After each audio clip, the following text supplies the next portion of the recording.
تو اس آزادی کے موقع پہ ہر شخص کی ذمہ داری کی تربیت، ان کی ذہن سازی کی جاتی کہ حکمرانوں کی ذمہ داری تھی، اہل علم کی ذمہ داری تھی، اور عام مسلمانوں کی ذمہ داری تھی کہ اس نعمت کی قدردانی کے سلسلے میں میری ذمہ داری کیا بنتی ہے کہ ہم اس وطن عزیز کی جو آزادی ہے اس کے ثمرات حاصل کر سکیں اور اسے حقیقی آزادی کی منزل تک پہنچا سکیں۔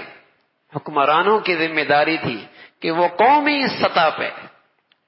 سطح پہ اسلامی قوانین، اسلامی تعزیرات، اسلامی حدود اور مسلمانوں کے لیے ایسا ماحول مہیا کرنے کی کوشش کرتے جہاں مسلمانوں کے لیے اسلام پہ عمل کرنا آسان تھا۔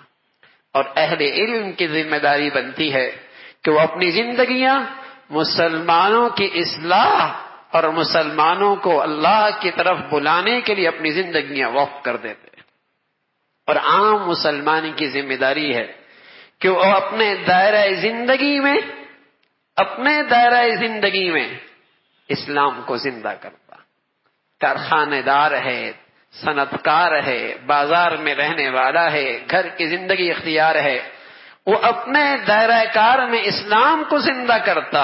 اور سچ یہ ہے کہ اس وطن عزیز کا استحکام کا واحد ذریعہ یہی ہے، اس وطن عزیز کے استحکام کا واحد ذریعہ یہ ہے کہ یہاں اسلامی زندگی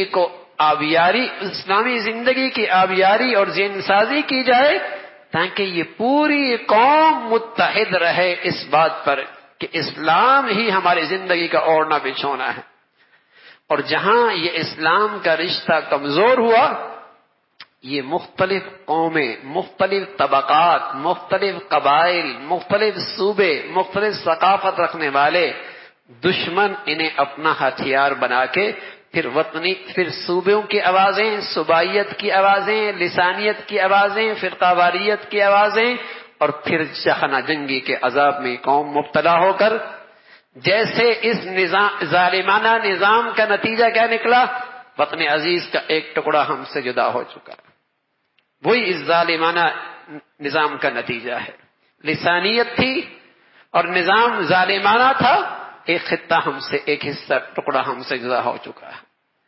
اور دشمن کے میرے عزیزوں اب بھی یہی چال ہے کہ مسلمانوں کا اسلام سے رشتہ کمزور ہو، اور پھر یہ جو اژدھے ہیں فرقہ واریت کے، اور جسے آپ یہ کہیں کہ آپس کی خانہ جنگی کے، اسے خوب ابھارا جائے اور مسلمانوں کو آپس میں ٹکڑے ٹکڑے کر کے اس ملک کو تقسیم کر دیا جائے۔ تو اس ملک کا تحفظ، اس ملک کا استحکام ہر شخص کی ذمہ داری ہے کہ وہ اپنے دائرہ کار میں ان تمام چیزوں سے دور رہے کہ اس کا فرقہ واریت سے کوئی تعلق نہیں، اس کا خانہ جنگی سے دور سے بھی کوئی تعلق نہیں، اور اپنی پوری زندگی اسلام کے سانچے میں ڈھالنے کی اپنی توانائیاں خرچ کرے۔ یہی ایک سچے مسلمان کا تقاضا ہے اور سچے پاکستانی کا تقاضا ہے، اور یہی اس آزادی کی نعمت کی قدر ہے کہ جو ہم سے بن پڑتا اس وطن عزیز کے استحکام کے لیے ہم اس سے پیچھے نہ رہیں، اپنے مفادات کو نہ دیکھیں، اپنی ذاتیات کو نہ دیکھیں، اسلام کو دیکھ کر، وطن کو دیکھ کر اپنی زندگی کی ترتیب بنائیں۔ یہ اسلام کا بھی حق ہے، وطن عزیز کا بھی حق ہے۔ آج صبح بھی ہم ساتھیوں کو بتا رہے تھے کہ پرسوں ہم نے عشاء کی نماز میں ایک نوجوان کا جنازہ پڑھایا، 1 سال پہلے تقریباً اس کا نکاح پڑھایا اور اب اس کا جنازہ پڑھایا۔ عمر کتنی؟ صرف 32 سال۔ گاڑی چلا رہا تھا، چلاتے چلاتے درد ہوا، وہیں ہارٹ اٹیک ہو گیا۔ تو دنیا کا مالک تو کسی وقت بھی بلا سکتا ہے، یہ گھر تو کسی وقت ہی چھوڑنا پڑے گا۔ سڑک پہ ہوں گے، گھر پہ آنے کی فرصت بھی کوئی نہیں ملے گی، دفتر میں ہوں گے، اماں ابا کو ملاقات کا بھی موقع نہیں ملے گا۔ اس کے لیے بوڑھا ہونا، اسپتال جانا ضروری نہیں بھائی، چلتے چلتے بھی رخصت ہو جایا کرتے ہیں۔ اذا جاء اجلها لا يستأخرون ساعة ولا يستقدمون. وہ گھڑی ہے وہ کہیں بھی آ سکتی ہے.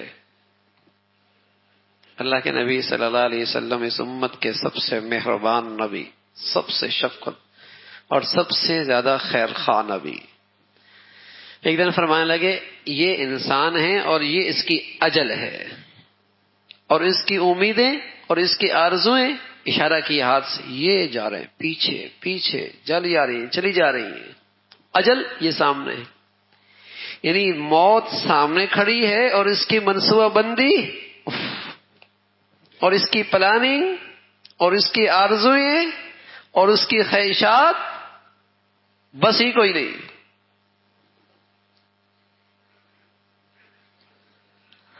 اور روز ہی جانے والوں کا یہ تماشا دیکھ رہا ہے، سن رہا ہے.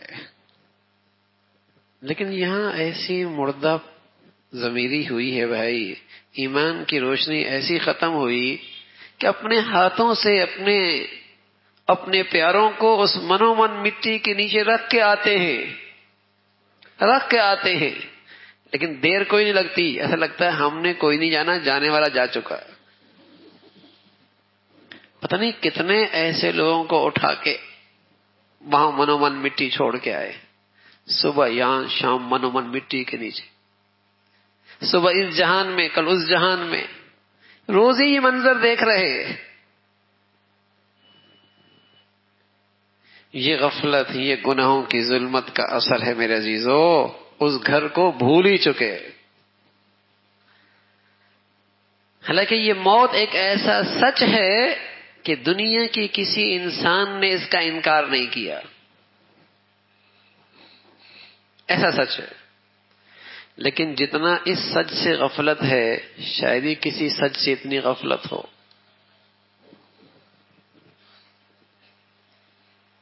تو وہی ہدایت کا نور جب بڑھیا ہوگا تو پھر دلچسپی اور پھر توجہ اور پھر فکر اس جہان سے زیادہ اس جہان کی ہو جائے گی، اس گھر سے زیادہ اس گھر کی ہوگی. امنی کا حال یہ ہے، اگر پوری اسلامی تاریخ میں عروج اور زوال کا لب لباب خلاصہ دیکھنا چاہیں تو وہ یہی چیز ہے کہ جب اسلامی دنیا نے آزادی کی نعمت کی ناشکری کی ہے تو پچھلے 30-40 سال میں دیکھیے اسلامی دنیا کیسے کالونیوں میں اور چھوٹے چھوٹے ٹکڑوں میں تقسیم ہو گئی اور کس انداز سے غیروں کی محتاج ہو گئی، اور جو حصہ ان کے پاس رہ گیا وہ کس قدر بدامنی اور انتشار کا شکار ہے. یہ بہت بڑی عبرت کی چیز ہے، بہت بڑی عبرت کی چیز ہے.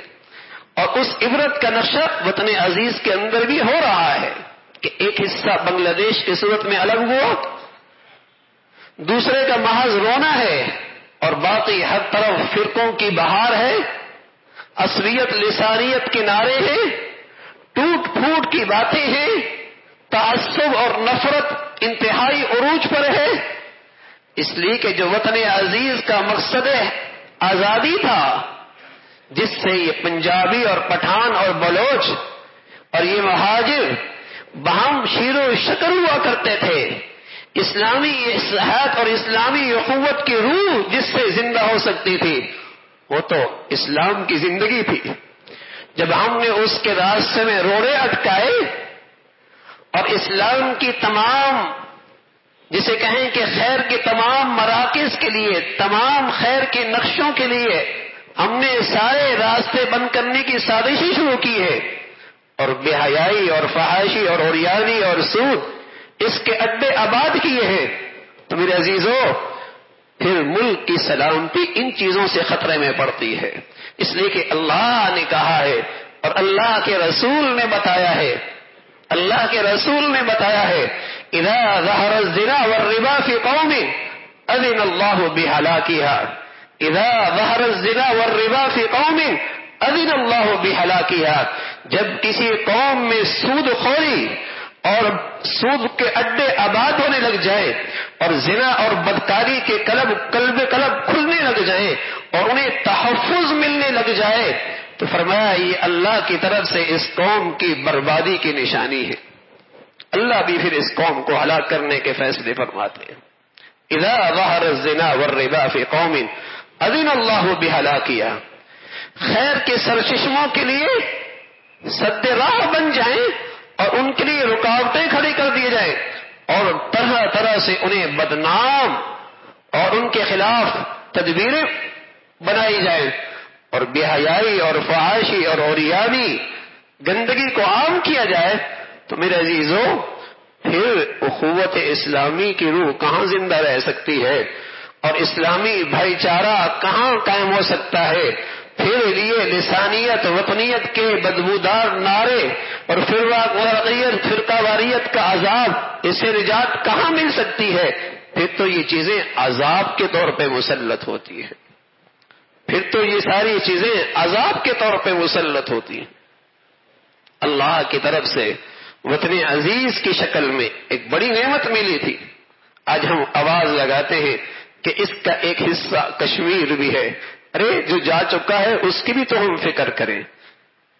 ایک راستہ تھا، کب سے یہ وطن کا حصہ مکمل ہو چکا ہوتا، کب سے وطن عزیز کا یہ حصہ کب سے مکمل ہو چکا ہوتا اور کب سے رہے سہ حصے میں پختگی اور مضبوطی اور اس کی بنیادوں میں استحکام آ چکا ہوتا اگر اس آزادی کی نعمت کی قدر کرتے. لیکن آج چونکہ آزادی کی نعمت قدر کوئی نہیں کی تو اس کی بنیادی کھوکھلی نظر آ رہی ہے. ہم سمجھ رہے ہیں مادی اسباب سے اور وسائل کے زور پہ اور افرادی طاقت سے ہم ان سب چیزوں کی حفاظت کر سکے تھے. یہ تو اس وقت تک ہی تھا جب ایک ٹکڑا ہم سے الگ ہو چکا ہے. یہ ساری چیزیں ہمارے پاس موجود تھیں، لیکن بدقسمتی سے جو اس وطن عزیز کی اصل زندگی، اصل روح، جس سے اسے استحکام ملنا تھا، جس سے تمام قوموں میں بھائی چارہ قائم ہونا تھا، جس سے اس وطن عزیز کو ساری اسلامی دنیا کے لیے اتحاد کا نمونہ بننا تھا، وہ اسلام کے روح کو اس ملک سے نکالنے کی سازشی ہوئی. اور ہر آنے والا دن ایک نئی سازش لے کے آتا ہے اسلام کے خلاف. کھلے عام سود کی حمایت کی باتیں ہیں اور کھلے عام شراب کے لائسنس دینے کی تدبیریں اختیار کی جا رہی ہیں اور کھلے عام فحاشی کے اڈے آباد ہو رہے ہیں. عورت کو اسلام نے جو عزت بخشی ہے، جو احترام بخشا ہے، دنیا کے کسی نظریے میں، کسی فلسفے میں وہ عزت احترام نہیں. اس لیے کہ اس سے قوم کا سنورنا وابستہ ہے، قوم کی تربیت وابستہ ہے، مسلمان سوسائٹی کے حسن سارا اس عورت سے وابستہ ہے. گھروں کی زندگی، خاندانوں کی زندگی اس عورت کی زندگی سے ہے. اللہ نہ کرے اگر اس سے یہ جوہر نکل جائے گا، نہ گھر گھر رہیں گے، نہ خاندان خاندان رہیں گے اور نہ قوم کے پاس کوئی تربیت کی بنیاد رہے گی.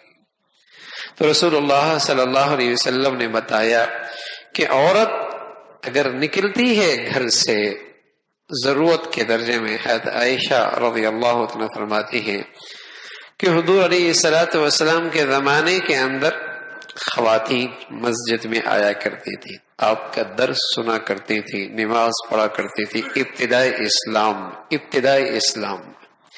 لیکن اس موقع پر بھی اللہ کے نبی صلی اللہ علیہ وسلم نے فرمایا مسجد نبوی میں ایک نماز کا ثواب 50,000 اور پھر اللہ کے نبی صلی اللہ علیہ وسلم کی امامت. لیکن اللہ کے نبی صلی اللہ علیہ وسلم نے کیا فرمایا؟ عورت کا نماز مسجد کے مقابلے میں گھر میں پڑھنا افضل ہے. مسجد نبوی ایک کا کئی گنا بڑھ کر ثواب، اور امامت محمد رسول اللہ کی. اللہ کے نبی صلی اللہ علیہ وسلم فرما رہے عورت کا مسجد کے مقابلے میں گھر میں نماز پڑھنا افضل، اور پھر اس سے آگے فرمایا وہ عورت جو صحن میں پڑھتی ہے اس سے اس کی نماز افضل جو برانڈے میں پڑھتی ہے، اور اس سے اس عورت کی نماز افضل ہے جو کمرے میں پڑھتی ہے. اس قدر اہتمام فرمایا ہے تو بلا ضرورت اور بے پردہ عورت کی اسلام میں نکلنے کی کہاں گنجائش ہے؟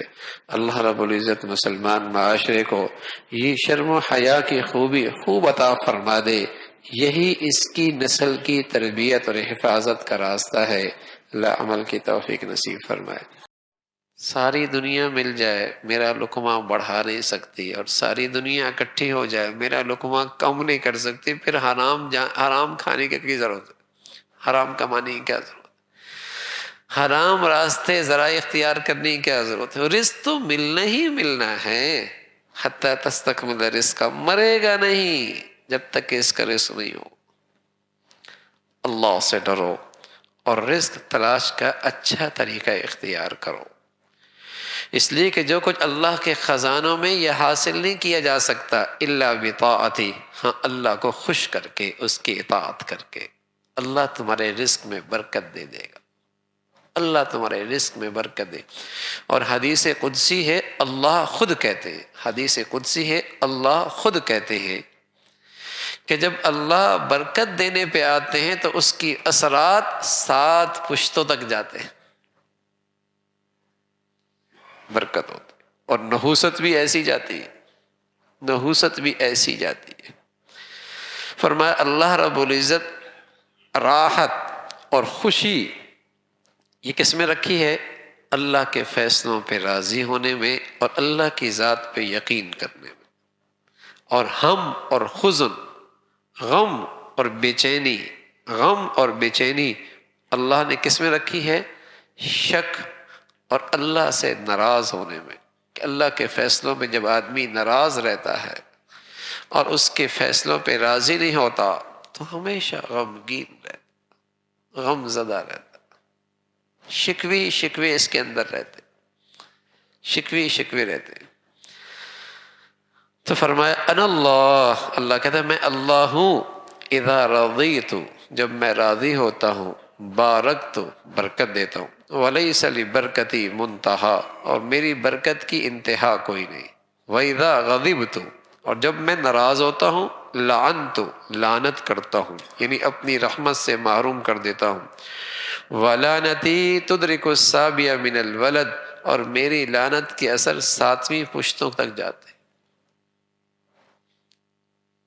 تو اس کے نافرمانی کے نتائج بد ہیں کہ آدمی کی زندگی برکتوں سے خالی ہو جاتی، آدمی کی زندگی برکتوں سے خالی ہو جاتی ہے۔